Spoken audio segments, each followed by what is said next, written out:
I'm Avery Davidson. Thank you for joining us for This Week in Louisiana Agriculture, the only TV show bringing Louisiana farmers and consumers together every week.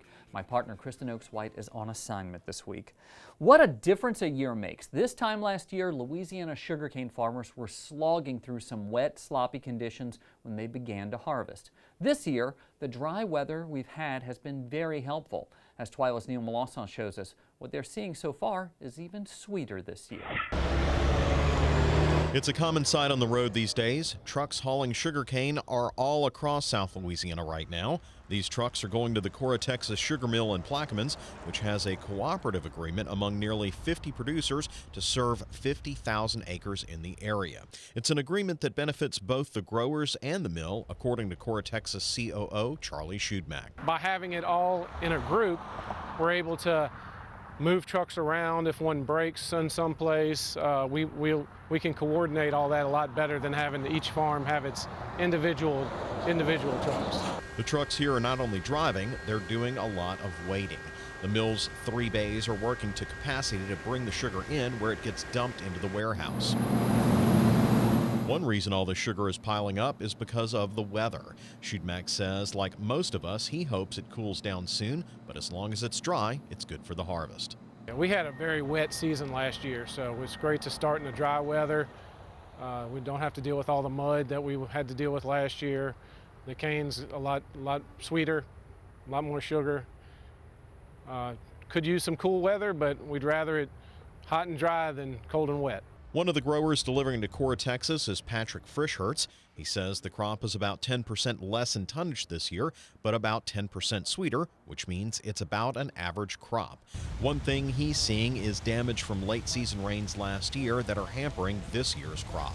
Due to the wet harvest of last year and then the wet spring this year, we had trouble cultivating, basically fixing the mess that we made last year, and that's causing some slight yield reduction this year. But because we've had good weather this summer and this fall, I'm expecting and hoping for an average to slightly above average crop maybe. Frischhertz says despite all the challenges, he loves this sugarcane harvest. One interesting thing is that before he was a farmer, he was a lawyer with no ag background. But every day he's out here, he says, is another day in paradise. Well, I love farming because you're working with people, you're working with the land. I joked with family and I say it's a clean living, and that every day I go home and I feel good about what we've done. We've been able to accomplish something, and overall it's just very enjoyable working with people. Sugarcane harvest normally runs through December, and last year it was the middle of January before it wrapped up for most folks. Good weather like this can significantly bump up the timeline, but there's still a lot left in the season. And of course, Avery, who knows what that weather will bring. That's just a long time. It's unprecedented for almost every single crop. The Florida guys, of course, as we've talked about, have a longer one, but it's still sugarcane.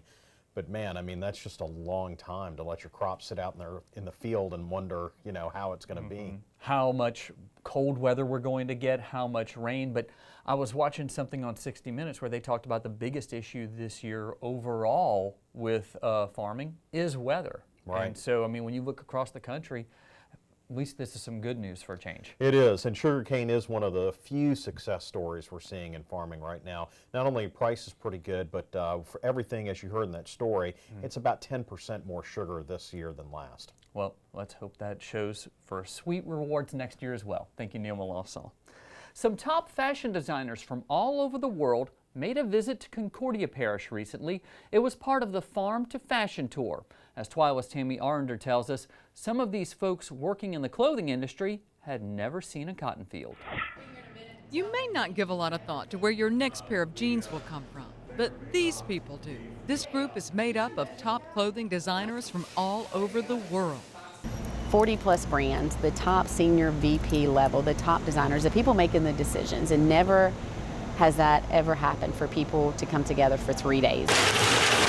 So BASF's E3 cotton team brought these fashion execs to the new Vidalia Mills textile plant in Concordia Parish. Of locally sourced cotton, one of the most environmentally up-to-date mills in the world, really redefining how you can make denim and how it could have a minimal impact.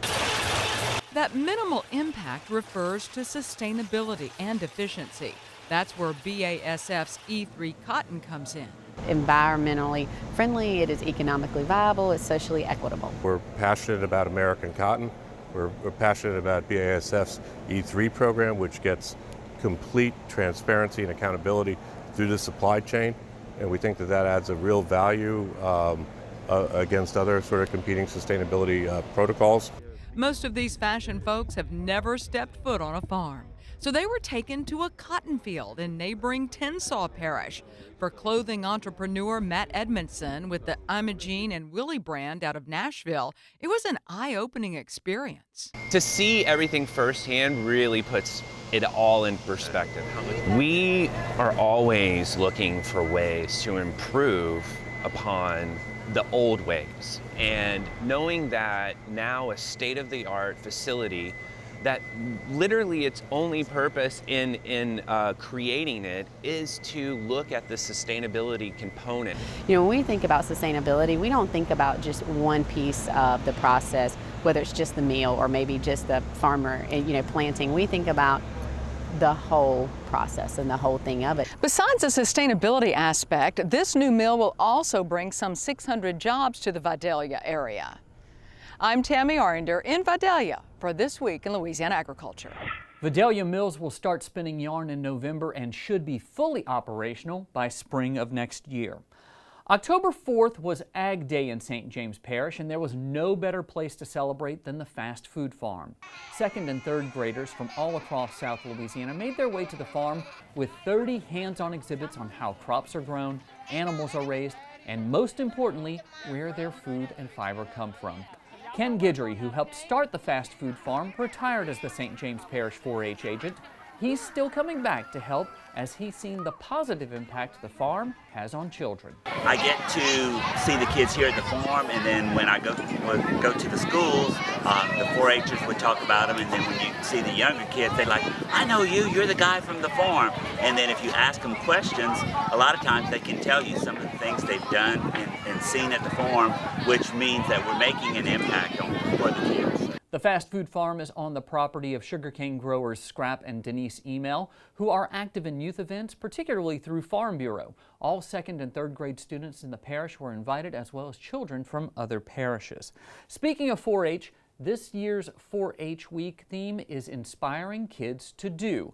And that's exactly what's happening this week all across Louisiana. In Baker, East Baton Rouge Parish 4-H agents spent the day at an area school to teach junior high students how to fly a drone, hands-on experience. That's a skill that could have many uses in agriculture as more and more technology makes its way to the farm. We have a great partnership with 4-H, and Jesse Hayden and Rochelle Wilkins works in East Baton Rouge Parish, and so Jesse already had a program at Impact, and so for this year we just partnered with 4-H to supply really the drone content for Jesse's 4-H program. Technology is playing like a very large part in agriculture. You mentioned that people are driving tractors. Like with technology, they have a lot of tractors that drive themselves now, so I'm pretty sure they have some drones that drive themselves too, and hopefully our kids can learn something about that, get into the field in the future. We can send them in the field in the future, that'll be like an accomplishment for EBR 4-H. So this morning we started by asking them 3 or 4 questions from last month. It was very interesting to see what they remembered. And then each one of them today will actually learn to fly a drone. One of the best experiences I've had for one of these programs. I like how they can actually put their hands on something that's more modern. Our goal for today is for every student to be successful flying a drone. So we'll build on that. You know, some will like it, some won't, some will take to it better, but there's really a place for everybody, whether it's the filming industry or public relations or the technology part. One thing that we're particularly interested in and that we specialize in is the imagery that the drones collect and being able to offload that into a GIS system. And so that's drones to smart mapping. It's very important because the kids, a lot of the schools really think that agriculture is just cows and vegetables and things like that. We have the drones to come and actually teach them something about agriculture engineering. GIS is a part of agriculture engineering. So we like to tie them to agriculture through technology, if that makes any sense. You know, middle school is such an important time to give students something that they can, look forward to in high school and a career. So that's really why it's so special to be at a middle school, is giving them that opportunity to just be exposed to this type of technology. To see more highlights from 4-H Week in Louisiana, head over to our website at twilatv.org. While crawfish season is still a ways off, farmers are getting their fields ready now. When the weather cools, farmers will begin to flood fields, which encourages crawfish to emerge from their burrows. Craig Gautreaux brings us a crawfish season preview from Vermilion Parish. In a few weeks, farmers will begin flooding these former rice fields and transform them into next season's crawfish ponds. Getting a field ready for crawfish starts early, in the spring, when choosing the variety of rice to grow in it. We grow varieties in the crawfish ponds that are going to be maybe a little taller, a little leafier, bigger stems, whatever it takes to get as much food out in that field as possible. Richard likes to recycle water from ponds located nearby. According to him, it makes sense both economically and environmentally. We're not drawing down off the aquifers. It's cheap water because you're not relifting it real high. It doesn't cost us a whole lot of diesel or electricity, whatever the fuel source is. While some farmers may be getting eager to flood their fields, conditions are not favorable, so they should hold off flooding until the weather cools. If you flood this field, it's going to be some really bad habitat for crawfish. There's just too much dead organic matter on the ground. That's going to rot, decompose, and you have really low oxygen. Monsoon-type rains are typical in South Louisiana, especially during hurricane season. But while this may be free water, farmers should remove it quickly to keep crawfish from emerging in poor conditions. It may be best just to hold a little shallow flood, just a few inches, just to wet the vegetation, but do not hold a real deep flood. Let all that excess water get out. Last year's season was below average. This year conditions have been more favorable, and farmers are optimistic about having a better harvest. With the LSU Ag Center, this is Craig Gautreaux reporting. Some farmers will begin harvesting their ponds as early as November to take advantage of higher prices for their catch. Coming up after the break, Jennifer Finley takes us on a culinary adventure to the New Orleans Fish House with Chef Tori McPhail. You don't want to miss a single bite. Stay with us.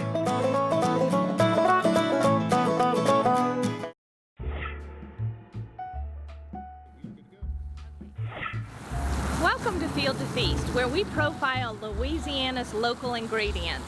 Today, we're at the New Orleans Fish House. We're going to meet up with my good friend, Executive Chef Tori McPhail of Commander's Palace. We're going to shop the market, then head back to his house and make a delicious seafood gumbo. So come join us. Field to Feast with Jennifer Finley is brought to you by the Louisiana Crawfish Promotion and Research Board. Louisiana Crawfish, ask before you eat. By the Louisiana Beef Industry Council, beef, it's what's for dinner. And by the Louisiana Rice Promotion Board, think rice.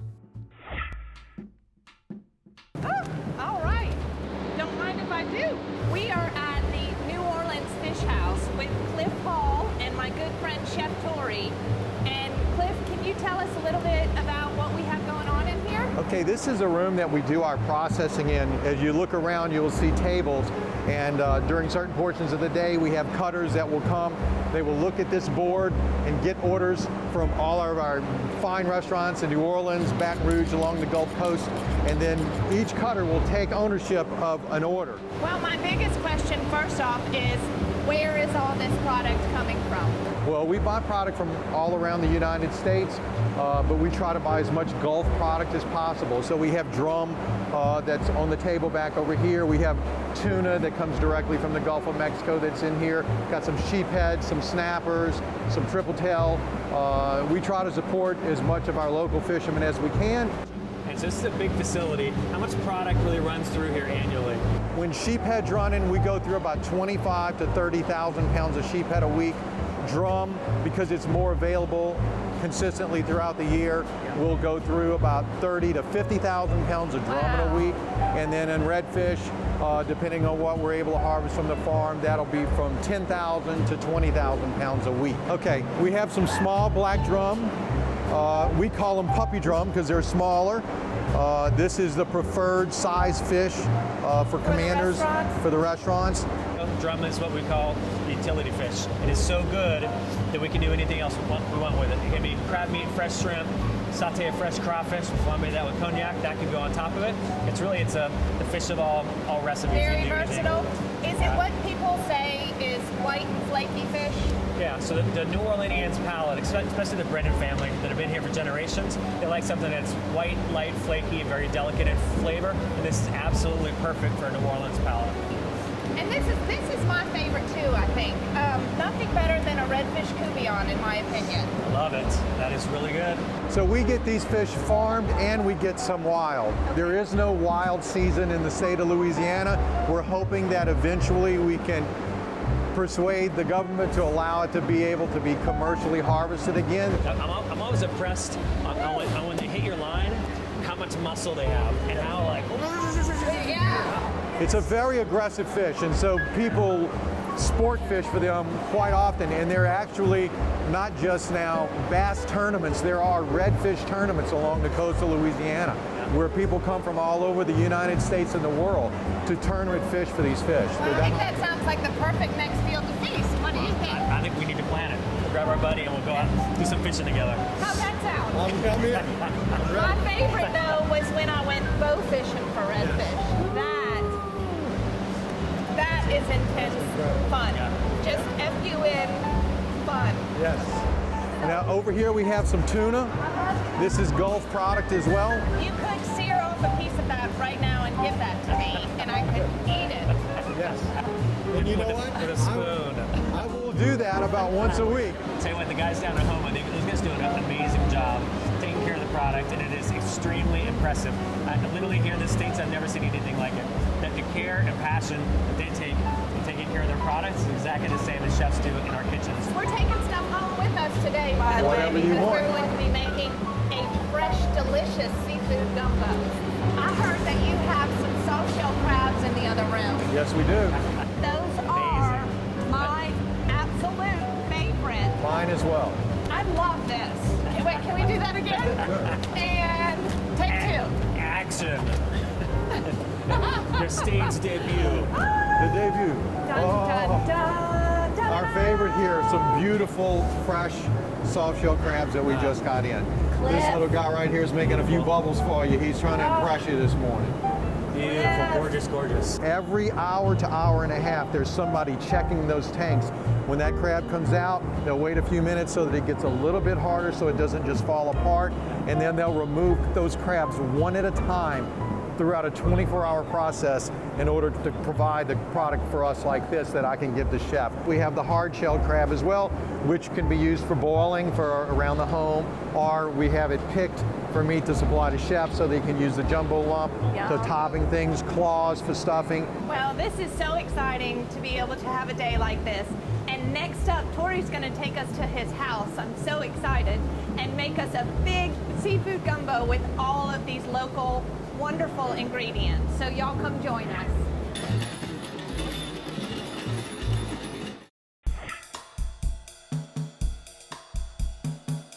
We are here in Chef Tori's house, lucky us, and we are about to make an incredible seafood gumbo. So show me what all we brought back. So we have a beautiful spread here, and our dear friend Cliff at the New Orleans Fish House put this up with all kinds of great seafood, which we saw this morning. So one of the things I love is fresh blue crabs. So these have been cleaned. We use that it'll go in early to kind of make a stock as our gumbo is going. And we'll add this stuff a little bit later. This has already been detailed, but this is Louisiana wild white shrimp. Beautiful. Okay, this is fresh drum and fresh redfish, which you saw earlier. Fresh jumbo lump crab that comes right out of the heart, kind of right in the middle of these crabs here. And also some fresh, beautiful briny oysters. And a treat, we have Gulf of Mexico royal red shrimp. So these are deep water shrimp that a lot of the finer restaurants are serving. Here, I'll tell you about our growing season is so long. Today we have in fresh red and yellow tomatoes right out of the garden. But instead of just green, we have red and yellow bell peppers. These are all Louisiana. All locally grown right here in Louisiana, but it just provides a little bit more color for your gumbo. Typically it's about 1-to-1 ratio, okay, fat to oil. So what we're gonna do is use half the amount of fat, so it's a lot more healthy for you. So the first step is we're gonna make a roux. That's exactly right. This is a cup of flour. The whole thing. Whole thing. So you just want to kind of keep working this around. Yeah, isn't it part of it that you're never, when you're making a roux like this, I mean, it's just a constant activity, it's a constant stir. Yeah, that's it. So you just want to make sure at this point your pot is already hot, right? Your oil and the flour is already at room temperature. So there's no time for a wine break? Well, I was just going to say make sure your glass of wine is full before you start your roux. Tori's thinking about hiring me as his new sous chef. Are you kidding me? Yeah, you're great. Well, as many years as you and I have spent together in the kitchen, right? You know better than to do that. And once it starts to smoke like that, you're doing really, really good. We're gonna go maybe 10 more seconds and you're good. 1, 2, 7 Louisiana, 8 Louisiana, 9 Louisiana. Doing great. 10. Perfect. So at this point, we're gonna add these ingredients. And these are just white onions and fresh celery. Tori, thanks for bringing us to your home It's kinda today. nice, huh? It's only 12 blocks away from Commanders, so it's great. I can just walk to work every day, enjoy the neighborhood. At this point, we're gonna add our peppers. We're gonna add just a bit of garlic. So we've got some stock next, okay? This is seafood stock. We're gonna add our fresh blue crabs. It's starting to steam, which is fantastic. So once it comes to a simmer, we're gonna turn the heat down. And about every 5 minutes or so, we're just gonna gently skim the top. This is what you call a Louisiana gumbo facial. I'm just gonna finish this with more fresh seafood. Look at all this delicious Louisiana seafood. That's gorgeous. It's nice and thick, nice and chunky. And the other thing we're gonna do is we're gonna add all these ingredients too. This is chopped parsley, green onions, okay, organic fresh red and yellow tomatoes. Into this, we're just gonna try to reheat our fresh jumbo lump crab. First, we have some delicious Louisiana rice. Well, I am so excited to dig into lunch. This is the most delicious looking seafood gumbo. So we are about to dig in, and we will see you next time on Field to Feast. Thanks for joining us. Cheers, friend. Cheers.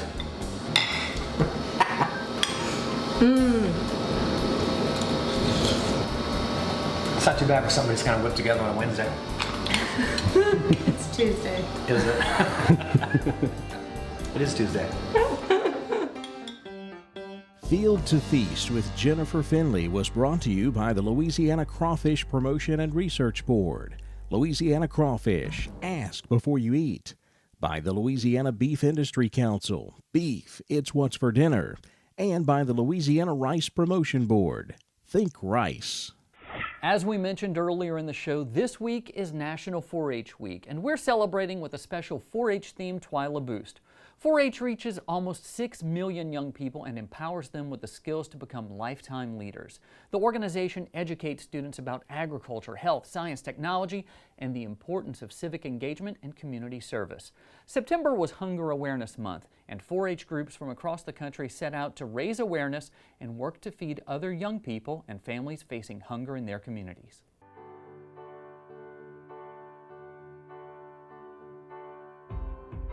What I focus is I focus on healthy living. Since I made healthy living a lifestyle of mine, I like to share it with all the youth that I teach. And that's sort of where I found my passion. But I was more interested in helping others as well because they taught me so much and I wanted to give back as well. I've actually always been interested in helping people with this particularly. I've done volunteer work with 4-H and other organizations throughout my entire life.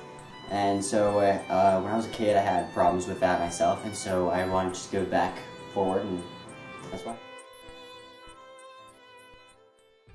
It's always great to see young people doing great things. That does it for this edition of TWILA. Be sure to join us next week when we'll show you how the Natural Resources Conservation Service is working with Ducks Unlimited and rice farmers to help migratory birds.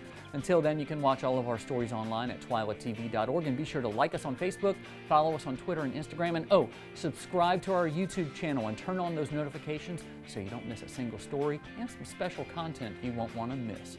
For all of us here at TWILA, thank you for joining us. We hope to see you again right here next week.